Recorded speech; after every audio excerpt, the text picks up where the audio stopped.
Hello and welcome to the Royal Blue Podcast. I'm your host, Ian Kroll, and today I'm joined by Chris Beasley and the news that Everton have had 4 points given back. Chris, we are live now on the Royal Blue YouTube channel, on the Everton FC, the Echoes Everton FC Facebook page. We're going to stick with this for as long as it takes. Chris, you're with us now. We're also going to be joined by the Echoes Everton FC correspondent, Joe Thomas, in due course. But Chris, just your initial reaction to the news that broke this afternoon. Yeah, it's it's big breaking news, so much so that Joe's still writing another article before he joins us. He'll be in with us soon. That's how quickly it's come about. We've been waiting and waiting for this, haven't we? The appeal was for over 3 days at the end of January going into Feb. So we're on today, 26th of Feb. We've been waiting almost a month now for this to drop, and just every day it goes by, every match day it passes, you wonder when it's going to be coming. But when the moment actually came, it came quickly. There've been various sort of signs beforehand with the initial points deduction, and then obviously the second charge at Everton have still got to face. There was information about that coming out beforehand, but really, I mean, Joe just heard something, and then we had everything ready, and within like 10 minutes or so, it was there, like you say. 4 points back, moves Everton instantly up the table, of course. They were just following Saturday's 1-1 draw with Brighton Hove Albion, so close to a victory, of course, but that put them a point above the drop zone, above Luton Town.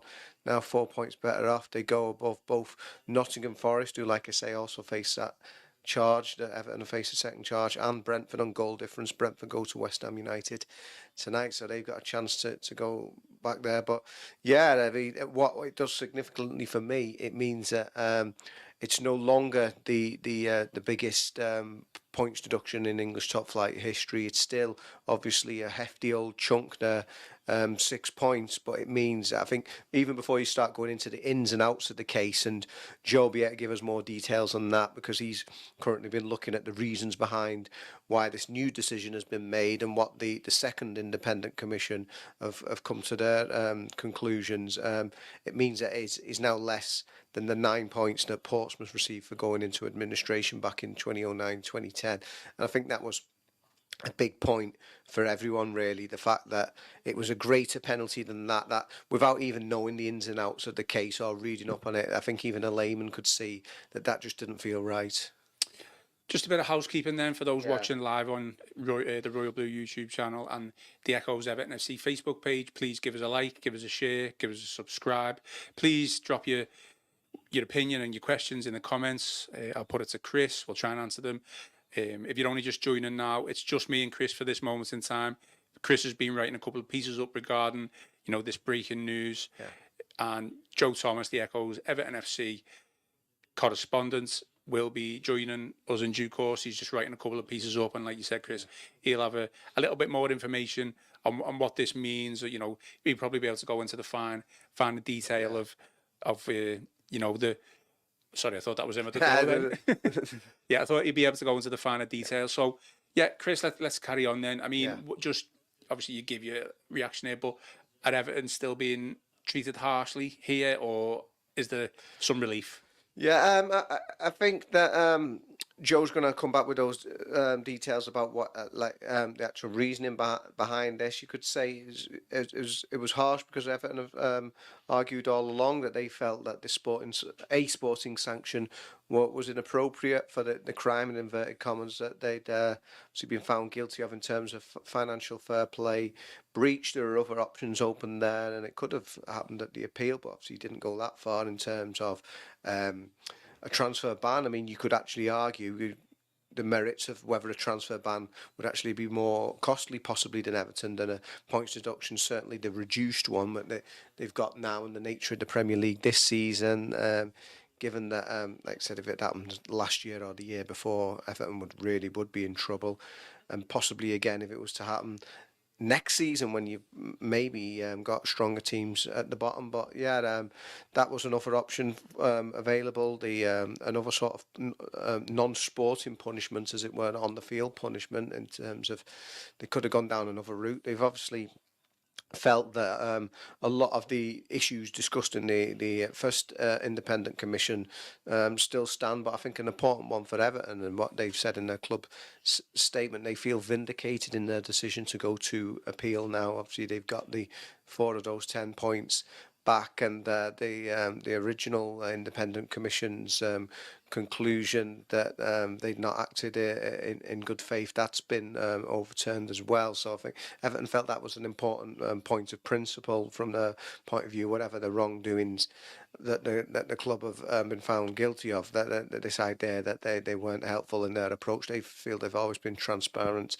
Obviously, there's been a differing opinions just about what the numbers add up to, and where everything's coming from. But yeah, definitely the club have actually used that phrase, an important point of principle for them. But yeah, you could say it's still a harsh one. I think other than Portsmouth, off the top of my head, I think it is like still the heaviest penalty ever after Portsmouth now, so there's certainly nothing else above that, certainly in terms of the top flight. I know there's obviously been harsher punishments handed out in the lower divisions, but what it does is I think it will provide, you'd hope, a timely boost, because what has been a tough period on the pitch for Everton, obviously in the immediate aftermath of the first deduction. And they had the defeat to Manchester United. Then they went on to that 4-game winning run in early December, really sort of moved a fair bit clear of the relegation zone, but it's been tough times since, over 2 months now without a Premier League victory, and we thought that was Joe. And never anyone comes to the door, we think it's Joe about to burst through. But yeah, I was just saying, it's over 2 months without a Premier League victory. So I think to get 4 points in any day, I mean, it's obviously any more you could get in any single match day, but it's got to be a bonus. But I'm sure the debate will rumble on and on. I think there's a lot of people still think it is unfair.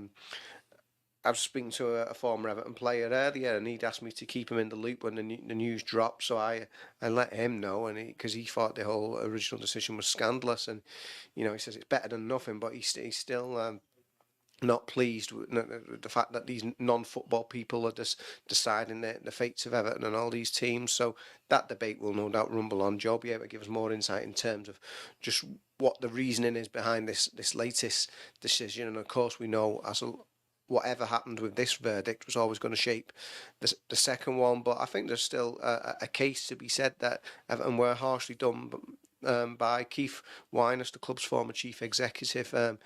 He always had the feeling, he was always bullish about it. He felt that if Everton's appeal went well, they could potentially get all the points back. I mean, that always seems rather optimistic. But I mean, if you're unhappy with the way that the Premier League have gone about this, or with their independent commission, I suppose that was a possibility. But yeah, and in the end, they've fallen somewhere in the middle, haven't they? They're obviously getting 4 of the 10.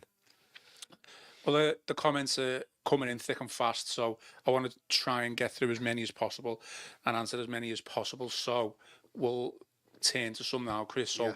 Lisa Billington on Facebook says, so it's better than nothing, so players need to concentrate on the pitch now with pressure not on them. I mean, she's absolutely right, but we're going to come on to this as well, but we've also got the issue of the second verdict as well. So although it's a little bit of relief just looking at the table there myself. Yeah.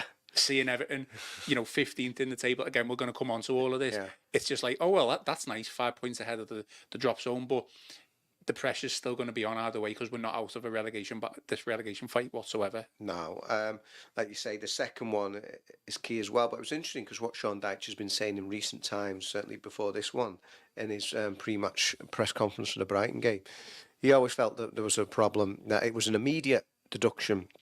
Back in November when it happened, the points were taken off straight away, and he felt that with Everton going to appeal, that shouldn't have happened. They should have waited to see how that one happened. So maybe only today he'd be happy with that because they've had the verdict when it's gone to appeal, and that's where they are now. Whereas obviously with the 10 points, it really had them in the thick of it at times. And like you say, they're still certainly not out the woods in terms of the way that the table is. But yeah, I think you just got to hope that it provides a much needed boost for a team who've been struggling in recent weeks. Like I said, they've not been awful, but they just haven't won a Premier League game for a long time now. There's a lot of draws in there, a lot of battling performances where they've come from behind. Obviously, Saturday was a reversal of that, conceding right at the end.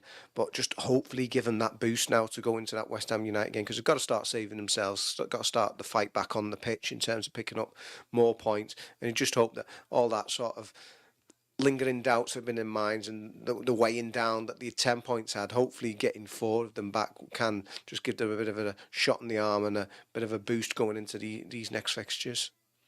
Do you think Everton will be happy with this result? I think that they will. I don't know if they're ever going to say, yeah, we're made up with no choice in the matter. Yeah, to be honest. yeah. They've said, they certainly, what they have said, haven't they, in their statement, is that they feel vindicated by going to appeal. They think that was the right thing to do. They said from the off that they were going to do that, and they have got the some of the points back. I mean, I don't think you're ever going to get it on the record at their actual thoughts on this, and I know that privately, well, not privately. They have said that they feel it was excessive, and it didn't fit what had happened. But I suppose quietly, they see it some kind of victory, not a total victory. It's still less than half of the full total that was taken away, even points which were earned by Sean Dyche's team on the pitch. I mean, given all that's gone on, I'd like say it was a partial victory, and to take some satisfaction from this. It's just all how it plays out. Obviously, with the second one, because they've already gone on record as saying they feel it's unfair that the time period over the second charge, 3/4 of the time period covered, is already covered in this one. So that's the fear that this idea of double jeopardy, that you get punished twice in the same season. But yeah, I certainly would. I would describe it as a partial victory at least. The Blues on YouTube, a regular watcher, listener, Yeah. commenter on our content, says happy to get back 4. Yeah. But I still don't think much has changed. We still await the second charge, and our players still aren't very good at scoring goals. This idea that the pressure is off is now crazy to me. We just kind of touched upon that with Lisa Billington's comments as well. Yeah, they said that it's certainly not pressure off. It's certainly not a great position to be in. I think the problem is in just the way the team's form. Like I said later, the performance hasn't been awful, but just going that long without a win. I mean, when the original 10 points dropped, as awful as that was, I felt this Everton team was still strong enough to stay in the Premier League, and with those points, with the full 10 on, I think even now, after going so long without a win, they'd still be 13th, and they'd still be just below Fulham in the table. But yeah, it's concerning in that the way the team have been playing. Let's just hope, like I said, that this partial victory as such, getting these 4 points back, can actually galvanise the players in a way, give them a bit of a boost. I mean, they've always sort of reacted in a way that you'd expect them to do, to say, no, we don't, it's not on our minds and we're just focused on the task at hand. But it's inevitable, it has to be. It can't not have been over these last couple of months or so. Thinking about that, I mean, it draws a line over the first one, but as both of our listeners stroke viewers have said that, I mean, yeah, it's not over yet, but at least it brings a certain amount of clarity for the first one, which was always going to shape the second. I mean, we're just getting a couple of questions in about why Everton have got the points back. So why is it gone from 10 to 6? Yeah. So what's your understanding of why Everton have managed to regain 4 points? Yeah. Joe's going to come in with more detail about that, but what I can say is, from what I've seen so far, the general consensus seems to be that the first independent commission were correct in most of what they found about Everton in the case, but what is felt that they got wrong was the actual sentence, as it were, as well, the actual amount the amount that they did punish them by. So Joe, correct me if I'm wrong here, but he's going to have the finer details on this. But a lot of those points do seem to have been upheld. This is one of the ones which has changed. Is obviously this idea that Everton didn't act in good faith, and the club are delighted that that one's been overturned. Like I said, this point of principle, but it seems that the major flaw or the problem that they've had is the length of the sentence. I don't know how much has actually changed in terms of the actual case as such, but like you said, going from that 10 points down to 6 points with getting 4 points back is because they felt it was too harsh. And like we said all along, you don't even have to understand. It's a very emotive case. People are going to have strong emotions on both sides, but a lot of people don't know the case in detail. They've not read all the pages on the documents. I know Joe Thomas and Gav Buckland, our regular contributor, they've been very diligent with this. They've gone through it with a fine-tooth comb and know the ins and outs of it. But even without knowing those fine details, just the idea that Everton get more for a single financial breach than a club got, i.e. Portsmouth, for going into financial administration, that just didn't sit right. So ultimately that was the second independent commission's verdict. I've not actually seen the personnel involved. I don't know if Joel had that one. Obviously, it came out who was on the original trio. We know it was a new independent panel, new set of individuals were on the second independent commission, but it's not like there's a huge pool of people who were qualified to be on that panel. So I imagine at the top of that report it will say who was actually involved this time around. But they decided that the original commission just got the punishment too harshly, as it was. They didn't engage that correctly, so that's why it's not gone down to 0 like Keith Weiner suggested. That obviously Everton brought in a very high profile KC to lead their legal appeal this year, and but it has gone from 10 to 6 because it was felt that that was too harsh this time around. Back to the comments then. So Yeah. Alan Cheng on YouTube says, what do you guys think about the psychological effects of all of this? If they had given us 6 points originally, perhaps the team would have been under less pressure for the last couple of months. Yeah, I'm sure they would have been psychologically. I mean, it would have been a big blow for them, because I think certainly as a player, you're going to feel hard done by anyway, because whether it's 1 point or it's 10 points or 4 points as it's now, and well, 4 points getting back still 6, just trying to keep all my numbers. So there, but yeah, you feel hard done by as a player because you've earned those points on the pitch. Those Everton players have earned those points through their efforts on the pitch this season. And what's happened is they're being punished for something they haven't done whatsoever. It's not even something that happened this season. It's something that people within Goodison Park's corridors of powers have been found guilty of doing a couple of years ago now, because it related to the 21-22 season, didn't it? When actually, ironically, it was a Burnley team who were managed by Sean Dyche for the greater part of the season, with him getting sacked on Good Friday. They were the ones who missed out that season, got relegated. So the current Everton players have been hard done by, and it's nothing to do with them, and they've been punished. So it will be wearing heavy. I mean, it's going to be tough. It's been tough on the fans, but certainly for those players who have earned those points, yeah, if it had been a lesser one to start with, maybe they wouldn't have been weighing as heavy on it. I mean, how do you quantify it anyway? Whether it's 6 points, 10 points, you're still going to be feeling bad about it. But yeah, it'd be just interesting to see, like I said already, whether this can have some sort of psychological boost now in the coming weeks. Now that it has gone down, okay, it's not been wiped, and they're still not in the position they would have been. But you know, it's better than it's been for a long time. And like I say, getting 4 points in one day after what has been a tough period for the club, you've got to hope it's a positive for them.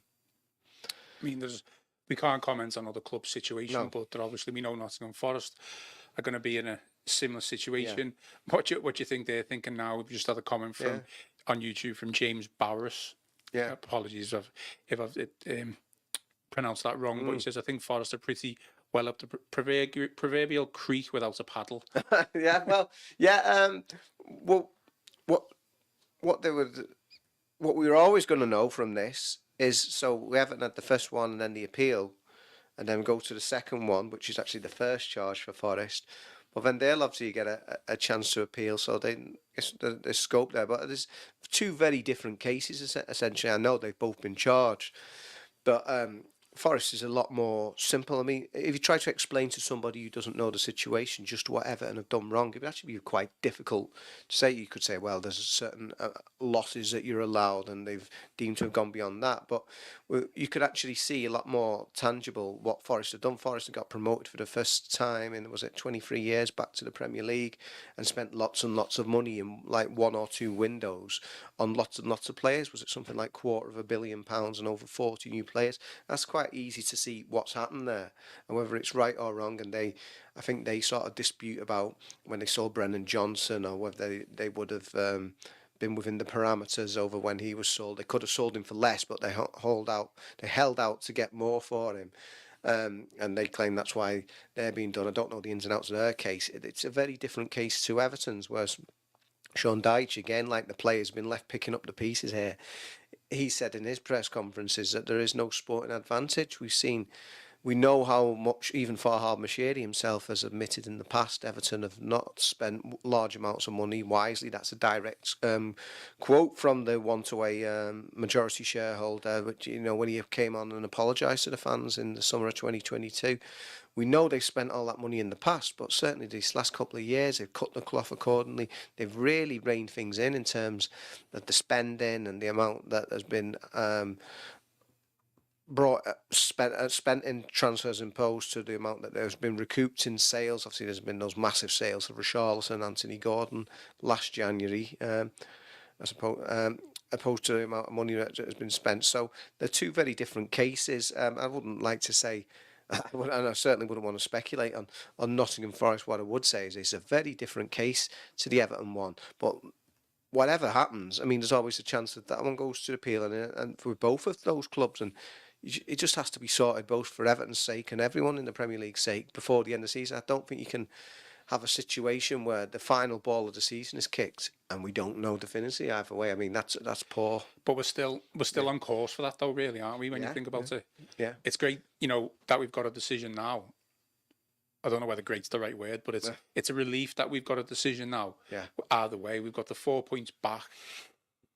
Martin Cummins in the comments on YouTube made a very good point, and I'm going to refer to Everton's statement here as well, which obviously they've released after this breaking news this afternoon. So Martin Cummins has said none of this would have happened if there was a set in stone rules in place. Yeah. I mean, whether it was points deduction, suspension of something, transfer ban, and Everton in their statements have described the 10 points deduction in the first instance as inappropriate. Yeah. So we're obviously now down to 6 points. We got 4 back, but really there's nothing set in stone to say why it should be 6, really, is there? Yeah, I think that's one of the big issues, is there is no clarity, there's no, like you say, guidelines. And I think that's one of the things that people have called for now, is just to have clarity over this issue, because we don't know what's happening with Everton, don't know what's happening with Forest, and just going forward so everyone stays within the rules. I mean, look at the rules are changing, aren't they? Yeah, they're changing again anyway over the summer. So, in terms of Everton, like a test case, Everton have almost been caught in the crossfire. People like Andy Burnham, the lifelong Evertonian, who's obviously the Mayor of Greater Manchester, he's spoken out a lot about this, and he's talked about the fact that he feels that the Premier League are desperate to be seen as being able to control their own affairs, but they need an independent commission to come. Sorry, not an independent commission, that's been the name of the board who's been doing it, but an independent body, a regulator, to come in and police this on behalf of the clubs and the Premier League, rather than the Premier League doing it itself. I know they will say it's an independent commission, but it's one who's picked from the pool of people. But yeah, there isn't any sort of like you say, whether it's set in stone, actually clear guidelines about just what are the punishments, what is happening. And like you say, they're changing again over the summer, so it moves again, and that's even before we get to Manchester City and their 115 charges. I mean, there was a lot of people got upset, and I can understand why, when Richard Masters went on record when he was speaking, and we're saying how we treat all clubs the same, we're just small clubs and stuff, and obviously that went down about as well as when Rafael Benitez made his small club remark. But it does make you wonder, are Everton being picked on? I mean, Phil Jagielka, the long time Everton captain, He did speculate about that. He says, do the Premier League actually want Everton relegated? You know, the way they've gone about this, and just no clarity in the way that they were operating, or they keep punishing you and punishing you. And that's the thing with the second charge, isn't it? This idea of double jeopardy, till you're in a point where you just can't survive because something else gets thrown at you. So, yeah, you don't know, because, like you said, there's no clear guidelines. There isn't a list. I think what we're probably getting to now is at least that if 9 points for administration, that it's got to be less than that. But beyond that, there doesn't seem to be much clarity at all in there. Let's have a look at the comments. Paul Kempton on Facebook says, again, this is, speculation. How does this affect the second sanction? Are any of the findings important regarding their reasoning? I mean, this all goes back to whether this double jeopardy situation is going to play a part. Oh, here he is. Here he is, right in the middle of the Royal Blue podcast live. This might be a good point for him to step in, actually. Yeah, absolutely. Yeah, we've been going for 28 minutes. Oh, God, sorry. No, absolutely fine. Joe Thomas has just joined. You can see him on the feed now, on the stream. Joe, obviously just been updating our listeners, our watchers on YouTube, Facebook, regarding the situation as much as we can. But really, you're the man in the know of everything at this moment in time. We know you and Chris have written a couple of pieces. We've had a lot of questions in that I've put to Chris. I think there's a lot of relief with regards to looking at the table now. Yeah. It's still not great. We know we're in a relegation battle, but first of all, just your initial reaction to the news this afternoon that Everton have been handed 4 points back. Yeah, pleased but not surprised. I think throughout this process, probably the most substantial argument that we've all had is how disproportionate this penalty felt. 10 points, the most severe points deduction in an English top flight history. And a point where I thought that it was always, I've always thought 2 to 4, and I'm not alone in that. I appreciate that. But the fact that it was more severe than administration, which if a club goes into administration has so much more of a detrimental impact on so many more people and businesses and other clubs within the football pyramid, that to me, it's a far more serious matter than, this serious breach by nearly £20 million of losses, of spending limits even. So it always felt like a sensible, and we didn't know if we were necessarily going to get this. Obviously, we all dispute what sensible is, but it felt like a sensible appeals board would at the very least reduce it to beneath 9, because what else could they do? Because seriously, the first panel had put no explanation for how they'd got to 10 in the first place. Without that, but even without that, it was difficult to judge. But you still couldn't really see how it could be deemed as more severe than the administration, so being reduced beyond that. So I'm pleased because of that. I think that they've seen a degree of sense, and obviously it goes a long way to improving Everton's league position. And I think that, look, 5 points clear the relegation zone. Everton aren't out of trouble yet. And we know that there's a second case coming on this. So we can't be naive or complacent to the possibility of a further points deduction down the road. We can't rule that out yet. For this season, do you think? For this, no, definitely for this season. The second case will be dealt with this season. And if there's any points deduction, whether it be for Everton or Forest, who also face an allegation, it will be this season. So Everton go back to a situation where there's still going to be a cloud of uncertainty hanging over them for the rest of the season, or at least until that case has been dealt with.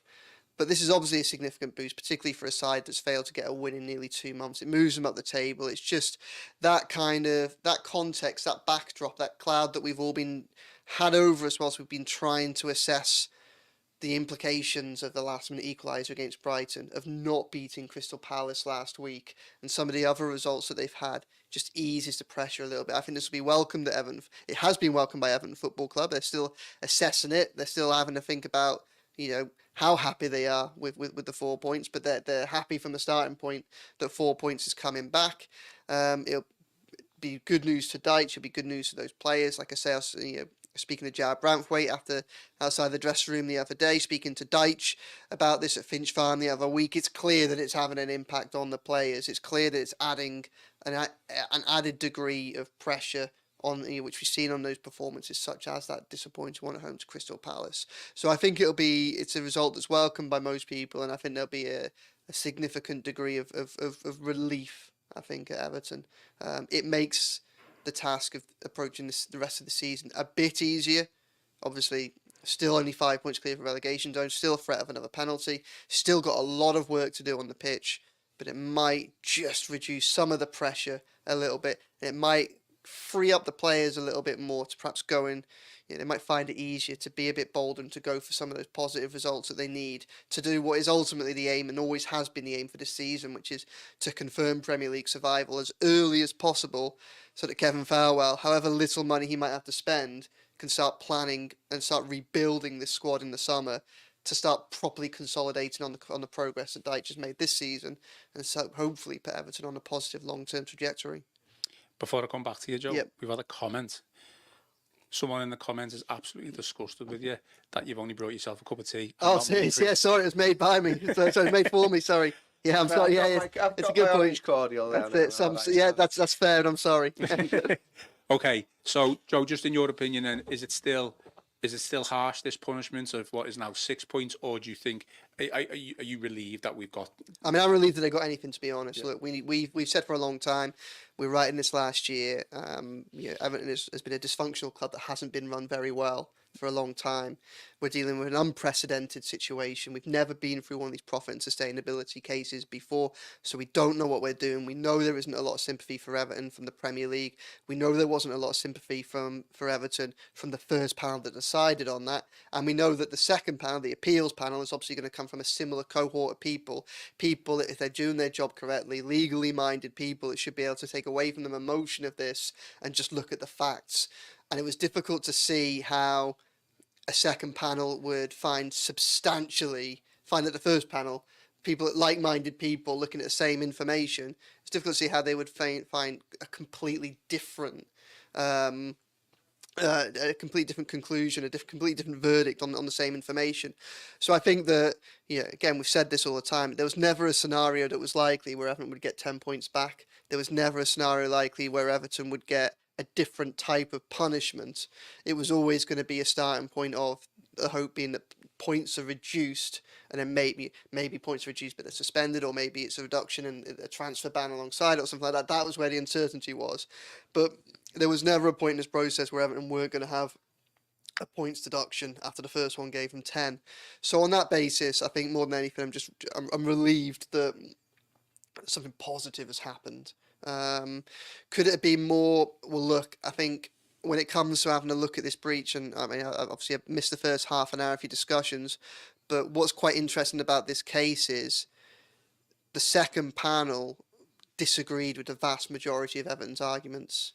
So whilst obviously this is a success from Everton, most of the arguments it put forward, those ideas that we've discussed that largely around mitigating factors, this belief that Everton were unfair, Everton were dealt a harsh blow by unforeseen consequences when it came to things like Russia's invasion of Ukraine and the impact on sponsorship agreements, financial technicalities around interest on the stadium and how that was being put together, and also the wider issue of the fact that Everton were trying to do a good thing, which is regenerate a deprived area for one of the biggest regeneration projects probably in Northern Europe. The idea that they should get extra leeway because of that. This panel waved away pretty much all of those arguments. Like the first one. Yeah. The second panel, the appeals panel, waved away pretty much all those arguments. They didn't come around to any of Everton's thinking on a lot of those issues. Where they found favour with Everton, where they agreed with it was more on the technical stuff. It wasn't necessarily the numbers. It was two things. One, it didn't believe this panel found that it was wrong for the original panel to accuse Everton of acting in bad faith. So within this case, there's an argument over interest on loans that Everton say were used to help build the stadium. Premier League has had a look at the documents. The first commission looked at the documents. Some of those contracts that were drawn up with commercial loans specifically said that the money wasn't going to be used on the stadium. So the first commission found that the money that was being used on the stadium was Mashiri's, so it wasn't acquiring interest because it was coming from Mashiri, so therefore there wasn't interest that you could take away from the profit and sustainability calculations to reduce the losses. Everton disputed that initially, saying that that they were getting interest on commercial loans and some of that money was being used towards the stadium. Then obviously once the documents were looked at, it didn't corroborate what Everton was saying. The first commission looked at that instance and said, that was Everton acting in bad faith because it basically changed the information halfway through the process. This one said that wasn't the case. They believe there was a weird discrepancy in the first commission, where on the one hand it accused Everton of acting in bad faith, but on the other hand it also said that Everton's breach wasn't cynical or deliberate.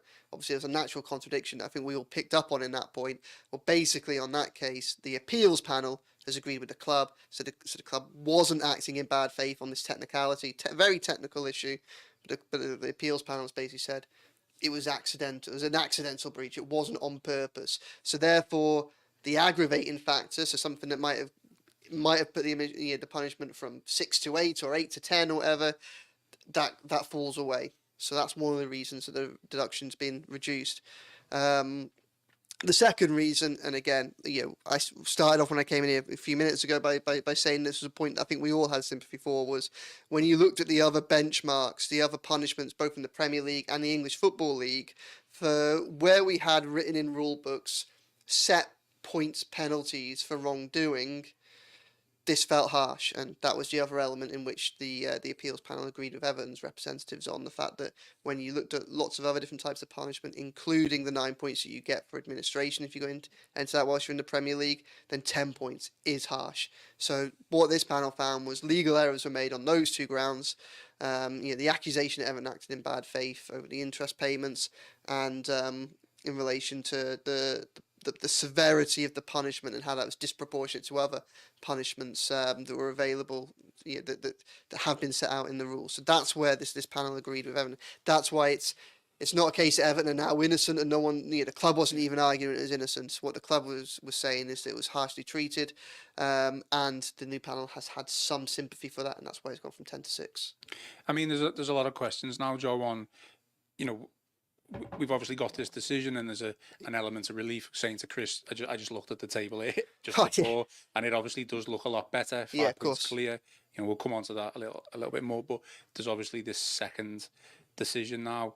So what's your take on that, and how that's going to impact Everton for the remainder of the season? Because we're not even expecting the first decision on that now till spring, really? Yeah, spring. So I mean, and there's potential if Everton were to appeal for the case not even to be over before the final game of the season.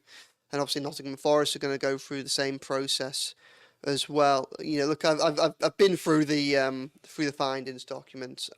Haven't read it with a fine tooth comb, but obviously I've looked over it, and it's difficult to kind of take too much from that will go into the second case. There are a few hints that I think it would be fair from what I've read so far to kind of take some hope from it. Like they talk about trends, they talk about financial trends from the club, and there seems to be a bit of an acknowledgement within this ruling that Everton were moving towards a more sustainable trajectory by the end of the period it was under scrutiny. They basically say, look, obviously the process that the 6 points penalty comes for was a process of 3 years, 4 years if you include the way the 2 years were amalgamated for COVID. But the period in question ended in the summer of 2021. Yeah. And what this appeals panel was saying is actually in the 12 months leading up to that point, there was evidence of better, more prudent financial activity from Everton in the transfer market. At least it said that the problem was that for the years before that, the years preceding, it had been so bad that they couldn't say just point to 1 year and say we can say there's a clear trend that is that the club's moving in the right direction, because they only had a couple of bad years, then one good year. Well, that based on what we think we know about the next one, maybe that might offer some hope, because the club would say that it's carried on in a positive trajectory. What we don't really know is because we haven't seen the finances for the year that the second breach is on is, and that second breach includes the summer of spending under Frank Lampard. So that one transfer window in the last 4 or 5, when Everton did actually go and spend or commit to spending a significant amount of money, we don't know how that's going to be interpreted and what that impact. We know the Premier League looks at that badly. We know that the Premier League's position is that Everton have a couple of bad years. Then there's the first year, then there's the last year of this, which looks positive. But then we know that Premier League looks badly, unfavourably on what Everton did in that summer, which is under scrutiny in the second case. Whether an independent panel will come to the same conclusion, we don't know. I feel like, just sticking with this, second decision, I know we don't know too much about it, but double jeopardy is just going to start trending over the next couple of weeks. Yeah. So you know, it's the cliche that, you know, you're hearing all these movies, you can never be tried twice for the same crime. Are we in a situation with that with this, or is that just completely out of play? Honest answer is I don't know. Okay. Honest answer is I genuinely don't know. Look, from the outside looking in, it feels like double jeopardy is a significant threat. You know, it feels like because we know obviously what was happening in the transfer window. Even though we know the Premier League look unfavourably on the summer spending under Frank Lampard, we do also know that within the same 12-month period, you have the sale of Anthony Gordon in that January, and you also have a few other deals that come into fruition. I think that was the year that the Moise Kean move to Juventus finalised. There's money coming in for that as well. We know that in that year there was a significant amount of money had been taken off the wage books. So again, that should help Everton as well. It looks, without knowing the numbers, it looks like it's easy. It looks like there could be a scenario where Everton breached again, but they breached because the problems caused in the early parts of the 3 years that are being assessed were so severe that no matter what they did, they were always going to breach. And if that's the case, that they breached because of what happened in the years that have already been considered for this punishment, then there's double jeopardy. Of course there is. You would think at the very, very least that would lead to a reduction of the penalty for breaching it. You know, because that would be a significant mitigation. The fact that Everton would say we've already been punished for several years of this, therefore how can you even begin to get to 10 or 6 or anything like that? What we don't know is, because we haven't seen the club's finances, and just to reiterate, I think we all agree that the club hasn't been run particularly well for a significant amount of time. What we don't know is there isn't any mad numbers lurking in there that might make for worrying reading, or we don't know what the Premier League was saying to the club during that summer when Frank Lampard was signing those players. So, you know, we can't rule anything out, essentially. So I don't know the strength of that case. But from the outside looking in, it feels like double jeopardy could easily be a significant issue. The only thing I'd say in to counter that is double jeopardy is such an obvious accusation that would be labelled at the Premier League for this process that you would think they've taken that into account when it comes to all of this. So, I mean, but I think we've done a pod in the past where, you know, regular guest and contributor Gav Buckland has even said that, you know, they didn't even have, you know, things written down in place for punishment for if a team breached for one season. There's definitely nothing in place for if a team has breached for two seasons, certainly in a row. So it's going to be an interesting one. It's obviously one that's going to rumble on. I mean, Joe, Everton have clearly now the blueprints for this profits and sustainability, you know, case, ruling, whatever you want to call it. So Nottingham Forest, they're obviously, we don't know too much about their case, but they're obviously in a similar situation in terms of they're facing charges. They're down with us at this moment in time in a relegation battle. Surely they're going to be nervously, you know, awaiting. Yeah, well, they would have been nervous before this anyway. They might take a degree of hope from this because obviously they've seen the penalty reduced. It's difficult to know how theirs is going to be assessed. I think financially, I think in terms of numbers wise, I think their breach is going to be more serious. And I also think that the big problem that they've got is in the first case for this, and one of the reasons why it seemed in the first case, Everton's first case, in the first commission's report, the first commission didn't find that Everton had breached profit and sustainability rules cynically. They said that it was an accidental breach. It wasn't a cynical breach whereby someone was essentially trying to buy players and spend money to almost outrun the sanctions. You know, we'll spend so much money, but we'll move so high up the table that even though we know we're going to get hit, the punishment won't be as bad as the benefit for spending the money in the first place. It feels a little bit different with that from Forest. Obviously, they didn't have a test case before them, but they signed a hell of a lot of players when they moved into the Premier League. Over 40 players. Over 40 players, and they would have been they should have been aware of profit and sustainability rules. So, you know, whether there might be a movement towards saying that constitutes a cynical breach, that might be an interesting one. Where it's different for them, and where we have no idea how the commissioner hears that case will assess them, is part of the reason for their breach is 2 of the years were spent in the Championship. So what mitigation will the Premier League, what mitigation would the independent commission give to Nottingham Forest when they say there was a degree of we had to spend because we got promoted, and the costs, the overheads just become so much more dramatic that some of this was unavoidable. In which case you'd say, well, the Premier League is just a more expensive league to be in, so that might offer some mitigation. And then and then the other thing that Forest will probably argue was, and again there is a degree of fact in this. If you remember that Forest side that got promoted, a huge number of those players were on loan or coming to deals that were at the end of the come to the end that summer. I think if they'd have entered that Premier League with the people that were still on their books come the 1st of July, they would have struggled to field 11 players. So there was always going to be a degree to which they would have had to have sought players, but obviously, how close you are to profit and sustainability rules dictates how many people you can spend and what you spend that much, how much money you spend on bringing them in. But I would be worried if I was Forest, and I just think that.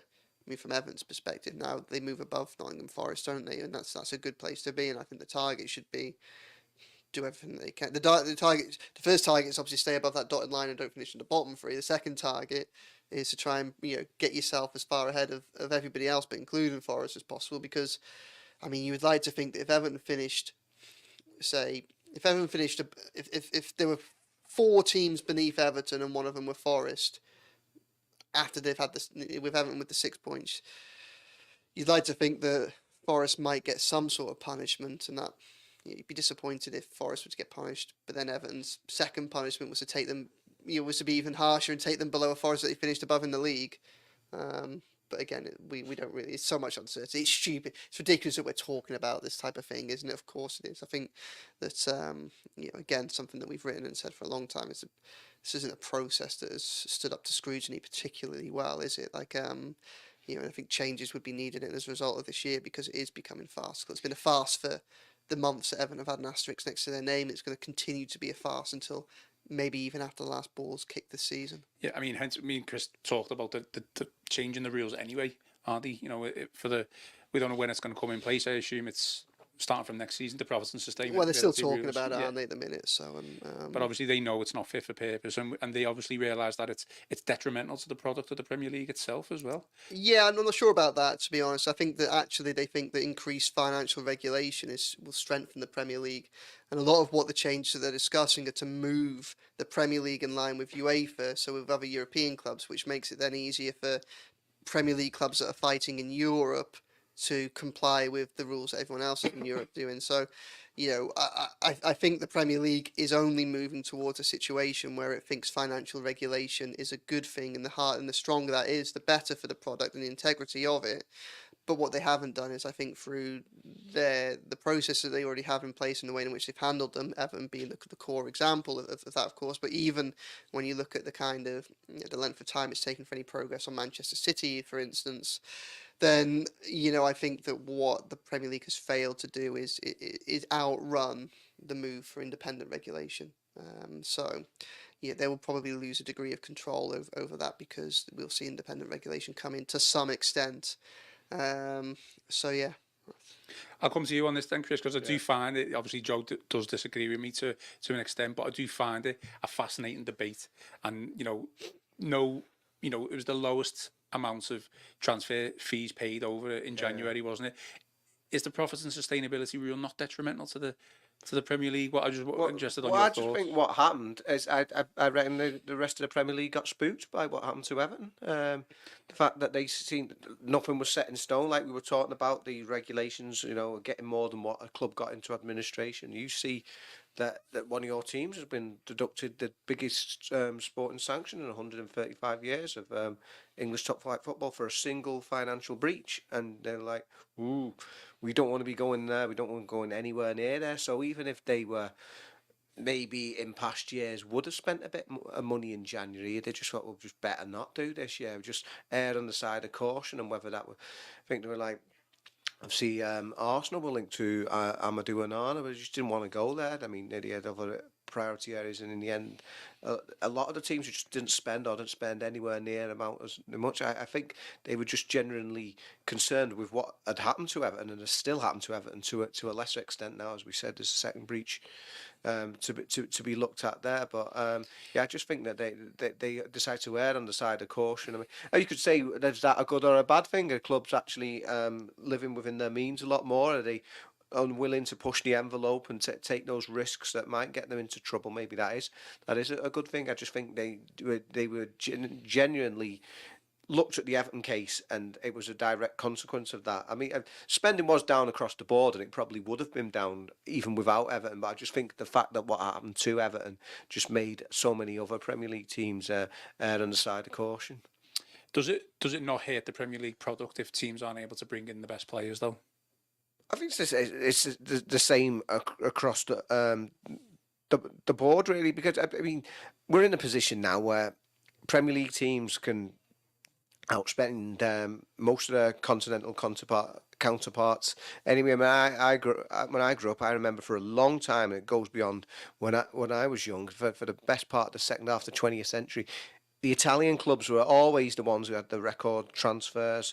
I remember the Pope speaking out when AC Milan paid 13 million for Lentini, and he's saying it was like an insult to hard-working people in the early 1990s. So it was always the case that Italy had the most money, and then you obviously had Real Madrid and Barcelona in Spain, were obviously the big two in terms of getting whatever players they wanted. That's changed with the Premier League now. You've got to a position where sort of middle-ranking, even lower-ranking Premier League teams can still spend more than a lot of the European counterparts. I'm not concerned on that score that all of a sudden the Premier League isn't going to be the place to be, and other teams are going to be able to spend more than them. But I think that it would be good if clubs are not overstretching, and just hopefully what comes out of it is, like say, clear the guidelines and just help for teams who are getting themselves in those positions, that they don't put themselves in those bad positions, because like I said, in many ways Everton's been a test case. Joe, we've had a comment from Joe Thomas on Facebook. Wow. Not the same Joe Thomas. He He's says, just on his phone then. Yeah, maybe. Right, asking himself questions. He said, if we denied the second charge, will that not delay any potential penalties as per Man City? No, because I think at the end of the day, the Premier League submitted the numbers. Sorry, Everton submitted the numbers to the Premier League, so the numbers will be there. They're either above £105 million for the 3 years, or they're not. So it's almost, that almost won't be the argument. If they are over it, then it'll probably be a case of, similar to this process, argument over mitigating factors. Okay, well, just on the table, we've got, we played Brighton, decent draw. Obviously disappointing that we conceded in the last minute, but we played West Ham this week. So basically getting these points back takes us up to 15th, 25 points, 5 points ahead of Luton, who have a game in hand. Does that give, everyone, the players, the manager, the fans, a massive boost going into that West Ham game now? Yeah, absolutely. It just, obviously it takes a degree of the pressure off. The danger, the knowledge that you've got a couple of games grace essentially before you could end up in the relegation zone. I mean, I know that a lot has been made over Luton's form recently, but it's also a side that, albeit they led at half-time against Liverpool, they still got hammered by them. They still didn't quite get a point against Manchester United. Even if they gave them a tough game, they still failed. Most notably, they failed to beat Sheffield United at home. So look, that 5 points is a long, long way, and I think that it brings, adds pressure onto Forest and Brentford, pressure that they weren't necessarily feeling a couple of days ago. So they've got to start sorting themselves out together. It just puts Everton more in control of the situation they face, and that's, it's impossible to understate the value of that. That a little bit of breathing room there is crucial. It will give everybody a boost, and I think that when you look at the table now, obviously the points is one thing that's key. Obviously it's a massive improvement there, but we recorded a podcast earlier that won't go out ahead of this now because it's been superseded. But for all that you can say, okay, Everton haven't won in 9 league games, and that's a problem. You can also flip that around to they've drawn 5 of them. They've been competitive in most of those games. They've only lost 1 out of 6 Premier League games so far this season. They're in most games, and they're keeping a lot of clean sheets, and they're very hard to beat. And almost an element of vindication for Deitch in the progress Everton have made when you look at the table now is you see how significant the goal difference is. The reason Everton move up a couple of places is because their goal difference is miles above, so miles better than some of the teams around them. And obviously we know that can be crucial at the end of the day, and that's because it's an Everton side that is difficult to beat, and even when it does lose games, it's not very often it gets hammered. There's only really been Wolves and Aston Villa in relation to that twice this season, and you compare that to some of the worst parts of last season, the season before, it's a completely different kettle of fish, and it gives us all hope going forward that this is an Everton side that can build on the points that it's got. Obviously, it's still missing 6. It still should be a lot higher up the table, really. But if Everton had its 10 points back, then I would probably be looking at the table and say they're 2 wins away from confirming safety. Obviously, they're not going to get the 10 points. They've got 4 points back, but again, it does just move them much closer to whatever that magical total is going to be at the end of the season. And again, such as Burnley and Sheffield United, the way they're struggling, it is only one team that's in danger of catching Everton, isn't it? So there's only one place up for grabs. Like, you take Luton out of the equation, and miles ahead of the other 2. So it's not just a case of Everton worrying. Luton could catch up with Everton, but they still got a chance of staying ahead of others and pushing others into that trouble. So it's just a massive boost. I think that we'd all have left Goodison last Monday and the Amex on Saturday with still feeling frustrated and still feeling rightly frustrated at the missed opportunities. But that the missed opportunities are far less severe when you add some of those points back out onto the table. So. I mean, Chris, it is a completely different outlook looking at that table now. So West Ham coming up on Saturday, which no doubt we will preview on Friday. But, even a win against West Ham, that's effectively 9 points back. I know it's not back, but, it's 9 points within that week. Yeah. And it would just galvanise the club, surely. But then you've got to look at it on the other hand as well. We just need to get as many points as possible because, again, we don't know what's around the corner with this other second charge. Yeah, I think talking on the field matters. It's the home form they need to sort, don't they? They're going into March with just the 3 Premier League home wins all season. That needs to be improved. But yeah, in terms of West Ham United, I mean, from an Everton point of view, you got to hope that the Hammers do the business against Brentford tonight, because obviously if Brentford get anything at all, they're back up above Everton, but then they overexert themselves doing that, and David Moyes' men obviously come to Goodison a bit tired on Saturday. Hopefully a galvanised Goodison Park and with a determination to get a positive result and first 3 points in the bag and on home turf since is it the Chelsea game, because is it Newcastle came first. So yeah, it's a crucial week, isn't it, for Everton? Again, we say this all the time, but yeah, it really is now. Obviously, we've had the verdict today and the result there, and it's, I suppose if you go out of any week with 7 points better off than you were, that's a hell of a difference. Just to finish off then, I'll just read out some of the comments because I know you guys have got plenty more to do. I've got plenty more to do. But Dave Mack on YouTube says it's farcical. West Ham survived relegation directly due to signing ineligible players and were fines. We received a totally disproportionate penalty. Do you agree? Is that? Yeah, well, look, there are lots of arguments along those lines that we can point to. Obviously, another one being that six clubs tried to absolutely destroy the Premier League and the sporting integrity of it by leaving for it. Well, not leaving, but by joining another competition that would have taken priority for them and had a massive impact on the English football pyramid. And we saw that they got away with paltry financial settlements that haven't even been fulfilled yet. So, I think there are lots of different occasions. Obviously, the Premier League has been going for 3 decades now, and there are other occasions we can point to, and you can perhaps say that Everton have been treated harshly when you look at some of the others. I think what the league would say is that punishment and regulations and punishment are an evolving process, and in those cases, both with the Super League and probably with West Ham, there weren't processes set in stone, which kind of for dealing with breaches of rules such as those.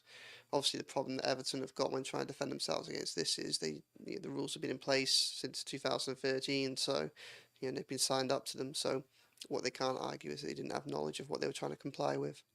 Dave Max just pulled me up on me maths, by the way. I was completely wrong when I said it'll effectively be 9. It'll be 7, won't it, if we ended up beating West Ham? Yeah. So yeah. Just to clarify.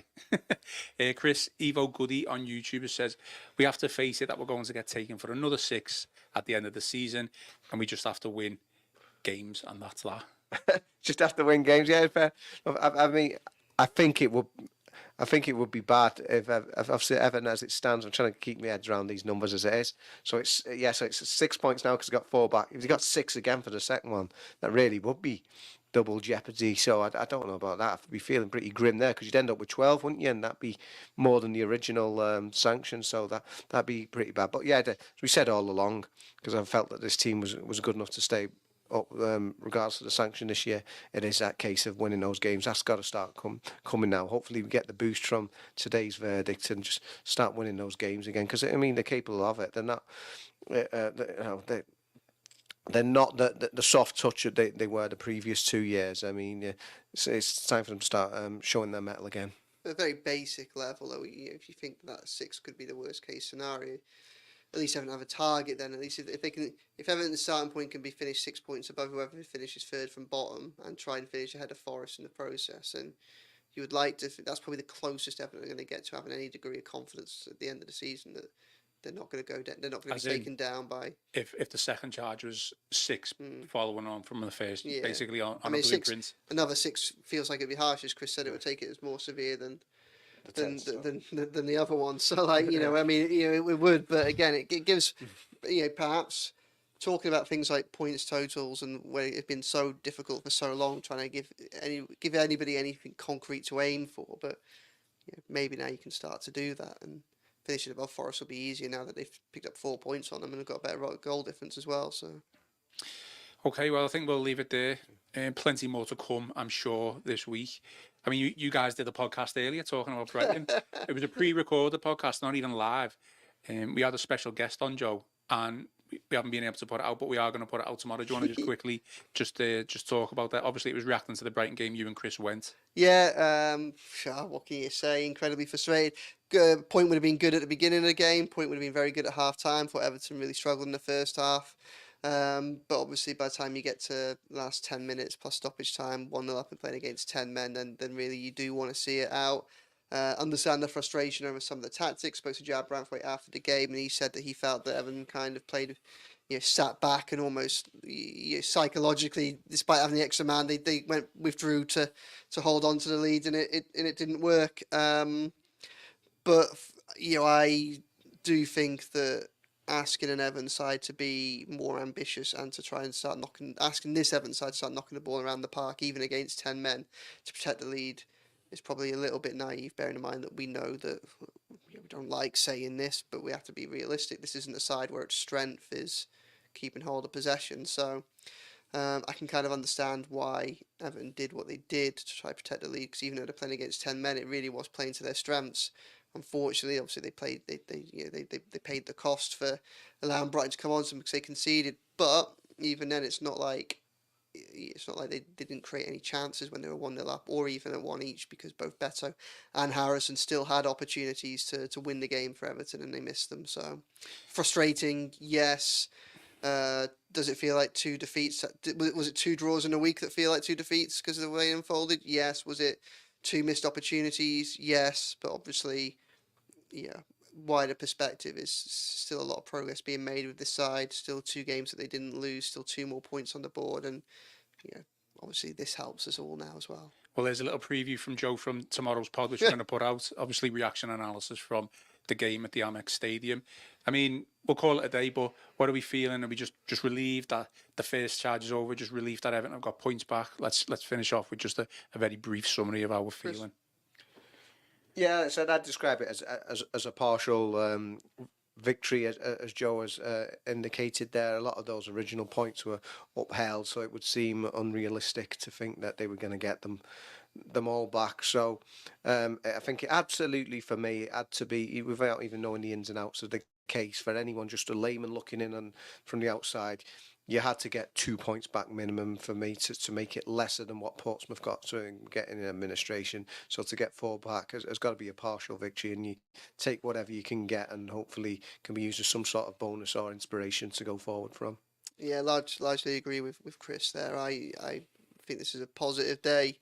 It was much needed clarity over one of the many issues of uncertainty hanging over Everton Football Club at the minute. Gives us an injection of momentum to a certain extent that we haven't been able to find on the pitch, and it was unclear when that was going to happen. Still a degree of frustration with the way in which the club was run, which has left us in this situation in the first place. Still a degree of frustration with the way in which the Premier League has run this process, and with some of the uncertainty going forward in relation to the second case. But I think that we've all taken a step forward today, and I think that, you know, I'm not saying that this is going to be an end to the sleepless nights for the rest of the season, but we'll probably all sleep slightly better for the next few days. So, well, if you guys are happy, then I'm happy. That's all that matters. That's all that matters, because I think if you're being positive, I'm being positive. Okay, well, that's all from today's show. Please remember to hit that and like the subscribe button. Royal Blue Podcast on YouTube, the Echoes Everton FC Facebook page. Yeah, and we'll be back tomorrow with your guys' podcast for the Brighton reaction. So yeah, I've been Ian Kroll, joined by Joe Thomas and Chris Beasley, and this has been the Royal Blue Podcast.